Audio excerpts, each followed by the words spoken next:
So, welcome to Vermosa. Nandito kami kasama si Tita Lil. Of course, we're passing by the Vermosa Avenue, Tita. So, here in Vermosa, this is an Ayala Land Premier Development. Ang ganda ng trees, di ba? Tita, meron ditong ano. Anong sa Yes, ayan. Meron dito, kompleto tayo. May tower tayo ng Serene. It's a condominium development like that one. It's ongoing. Ayan, kung nakikita ninyo sa kabila, sa kaliwa. Then there is De La Salle. Okay, may De La Salle dito na existing na. Ayan. Then we have a church here, Tita. So, kung nandito kayo, pag natapos na to, at kung nandito pa kayo, Tita, kaysa dun sa kabila pa, sa kabila may ganito rin, Tita. So, this is the church. This is the mall. There is Landers. Oh, yan. Approaching Landers and the parking of Vermosa. So, we have Caltex inside. We will be going to our project in Newtown, Dasmariñas, which is a condominium also. But that condominium development offers something na hindi dito. It's like a dorm type. Oh. Yes. So when you buy a unit, magiging passive yan. passive income, yes. So when you buy a unit, you can turn it into a dorm style because first, Dasma is known for the south of University Belt. Yan. So kung crowded na kayo sa Maynila, gusto ninyo na maka-experience ng ganitong development, ay di siguro dapat kayo sa Dasmariñas, Cavite. Ayan. So ayan, pupunta tayo sa Newtown. Ayan yung Elijah Hotel. May condominium dyan, may residence, may hotel. Ayan. So this is where we live. Before, we used to live there sa Golden City, Tita. Tapos we transferred here. Okay, we're going to Newtown now. Ayan. Maganda rito kasi, una sa lahat, very accessible. Yeah, yun ang importante. Yes. Yung accessible. Kalaan nyo dati, pupunta ako ng Baclaran, Divisoria. Sasakay lang ako ng van. That time, 35 pesos lang. Ang fare. Oo, 'di ba? Ngayon siguro mga 60 na. Mahal na nga. Oo, multiply by 2. Oh, well, that's ano talaga usual. Okay. Ito yung eskwelahan, public. Ayan, now. Cebu. Ayan. Tita, 'di ba there's no place like home? Ay, sinabi mo. Ibang klase dito sa Iba. Pilipinas. Sabi ko nga, babalik na naman ako. Sabi ko, Diyos ko, balik na naman ako. Oo, kailan ba kayo babalik, Tita? Ang pagkayari. Yeah. So ito, Barangay Road po ito, Barangay Burol. Imagine ninyo ang barangay ay very commercialized na po. May school, meron tayong mga convenience store, kaliwat kanan. Then ito po yung daan papuntang Lasal, Cavite po. Then meron po tayong UP na ongoing na rin po. Kapitbahay lang din natin. Yes po, ayan, sa Villar City. So, normally po kasi, ang mga estudyante ng Lasal, mga parents niyan, syempre hinahanapan ng secured, Yeah, di ba po, yun, place. yeah. So, Kasi ang Manila talagang paano. oo, very Hindi ka crowded. Exactly.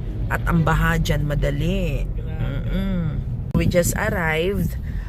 Ito yung makikita ninyo, yung unit po na kung saan maliit po siya, maliit, pero pwede nyo siyang i-turn into a passive income. Di naman po nyo titirhan. Yeah. Di ba? So sa mga interested, eto na si Kuya, napakasipag ng Kuya ko,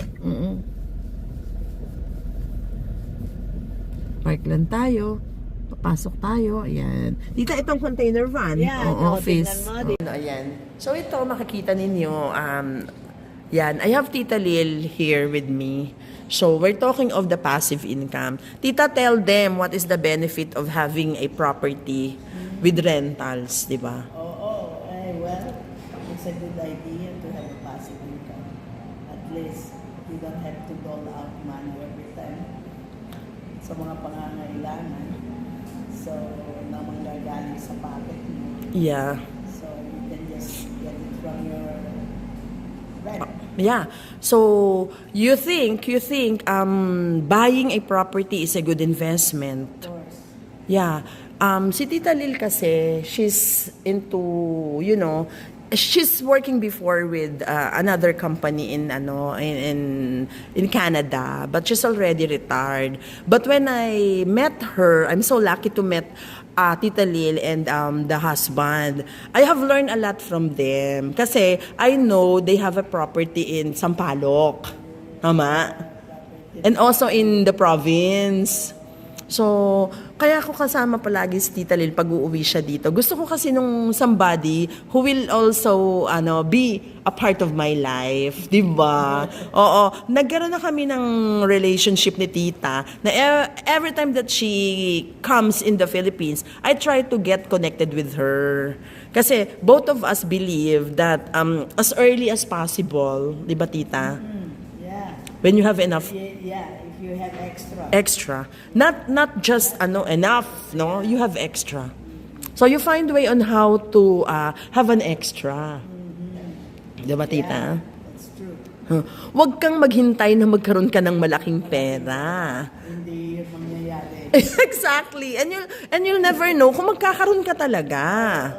Diba Tita? Oo. Tita, bigyan mo sila ng just a short advice for those young people and not so young about the benefit of having an investment. Well, while bata pa kayo, you can start now, save a little bit, and then keep some, set aside something for your emergency, and then may extra, then you can put it in a real estate. Right. Which is a good investment. Kaya nga sabi namin ni Tita, kapag lang kami, may konting pera, bayad lang kami ng bayad. Di ba Tita? Hindi, may konting higpit-higpit. Correct. Yung konting higpit-higpit, it helps talaga. Di ba? So, everybody who's listening and watching Tita Lil, I hope you learn from today, and I'm so happy to share with you that a woman like Tita Lil, who is a mother and a wife, she used to work, I told you, syempre dapat hardworking tayo. Tama? And save. And save. So, I will upload this to my Facebook, so you will know more of the benefit of deciding ahead of others. Yeah, that's true. Yeah. Thank you, Tita Lil. Imagine that. Lapit sa school, layo sa hassle. Ayan si Tita Lil, ayan. O Tita, halika na rito. Ayan. Tignan natin. O yan, yan. Nakapunta na kami sa isang pinuntahan namin ni Tita Lil. O, di ba? Maganda. Oo. Opo, opo. Maganda